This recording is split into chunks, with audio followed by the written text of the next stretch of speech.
Having created this ridiculously long pencil of the White House, all sliced up like a loaf of bread and separated, we now have to turn this into a color drawing and begin the mystery of the overview by inking all of this in.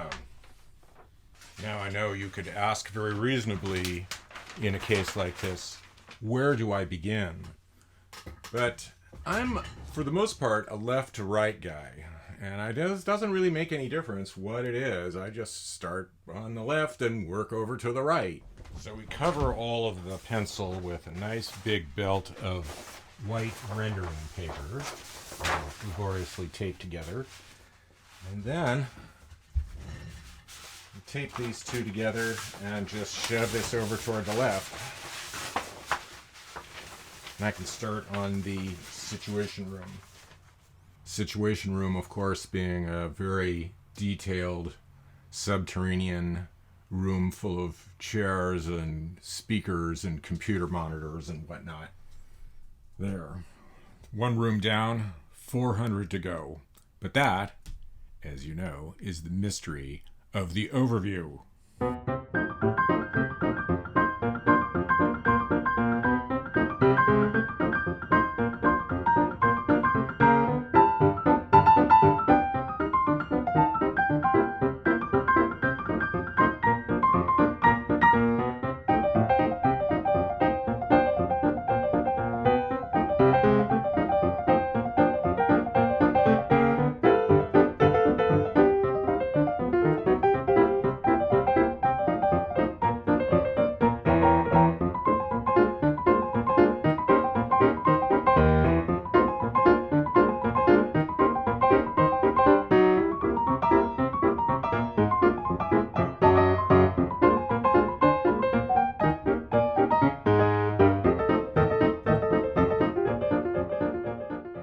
As I've mentioned in other chapters, inking is a matter of working from the front to the back.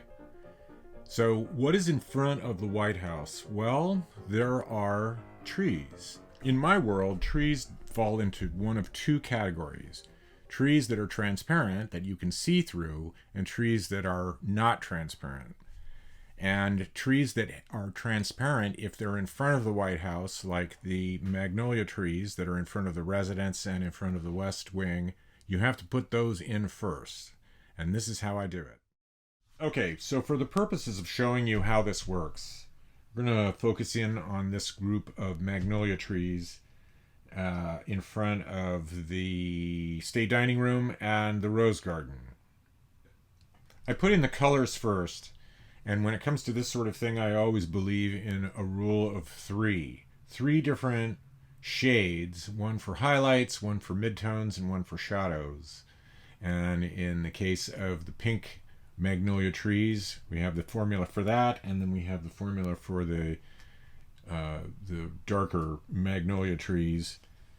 And as you've seen in some of my other videos, the randomness of just plopping colors in like this is something that I could never do any other way. Just randomly making these little splashes of color and then reinforcing them with the darker colors. It gives everything a shape, and then I trace in where the branches go and so on and so forth. So those go in last. And what this does is that it gives me a lattice work of tree, and there's spaces where the building shows through. So you can see that this is a fairly delicate process. It's a real challenge for your eyesight to see through the foliage and see through to the pencil and figure all of that out. Sometimes it's a little touch and go, but I figure it out anyway. So this stuff has to go in first. All of the transparent trees have to go in first, and there's quite a lot of them throughout the entire drawing. So I'll be spending quite a bit of time putting them in first so that I can draw and ink what's underneath behind them. Sketching in all of these trees does take a lot of time, but it's nothing in comparison with the amount of time that it's going to take to draw all of the non-transparent trees that are behind the White House. And that'll take a while also. People are always asking me about the Oval Office, and it seems to be the focus of attention for a lot of people because that's where all the power comes from. And the Oval Office is a really interesting room. It's actually a square metal framework that the oval room and the roof are constructed within, and it's very interesting. Metal ceiling and the getting in the fireplace and the fireplace flue and all the rest of that kind of stuff. And it turns out that there is an emergency exit underneath the Resolute desk for the president. It's a chute that goes down into the basement where the Secret Service people are located. They can transport the president all the way across the South Lawn to the East Wing bomb shelter that's quite a bit underneath the ground there. I don't really know the specifics about any of this stuff. I just report to you. Something else that's a continual challenge is drawing the columns that are on the colonnade outside the Oval Office. Trying to get all of this detail of the base of the columns and the capitals of the columns in such a small space, it's very difficult. I try and go easy on myself and pretend that it doesn't really matter all that much, but it does. I expect that I'll be correcting a bunch of these digitally after I get this piece scanned and maybe try and fix some of them that don't go so well. But you can see that it's somewhat difficult.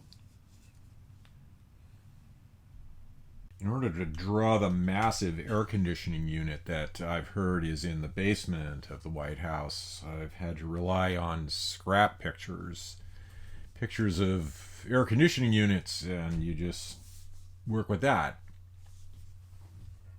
Something I'm very keen about is to make sure that when we cut into the slices that everything is the same as it will be in the rest of the drawings. In this case, the curved rows of the East Room set up for a concert. I'm going to have to laboriously repeat all of that, make sure that it all is there. Under the porte cochere, I've decided to put my own car in there. If you can't put your own car in there, then what's the point of being in charge, right? There. Although it took a long time, the inking is finally done. So now we move on to the coloring, and it's going to be very interesting to see how all that works out. Putting the big colors in first. There's an awful lot of detail here, as you can see. See if I screw it up in the next chapter, coloring in the overview. If you're enjoying these videos, please subscribe to the channel if you would. Thank you for your attention. Until next time, bye-bye.